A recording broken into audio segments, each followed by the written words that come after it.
तो यहाँ पे दोस्तों जो सेंसुई का पावर बैंक वो आ चुका है, तो देखते हैं मतलब क्या है इसमें। सेंसुई का पावर बैंक है, ये क्या है, अनबॉक्सिंग करते हैं। Let's get.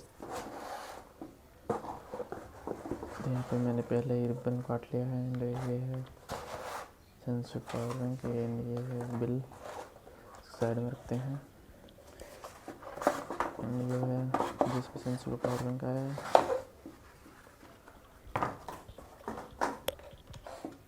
तो इसमें लिखा है 10,000 mAh बैटरी का पावर बैंक है, और भी मतलब स्मार्ट चार्जिंग भी लग सकता है एंड काफ़ी अच्छा है।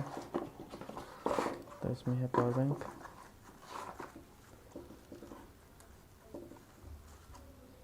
तो देखिए सेंसुई का पावर बैंक है, इसमें 2 पोर्ट हैं चार्जिंग लगाने वाली एंड आउटपुट इनपुट दोनों है,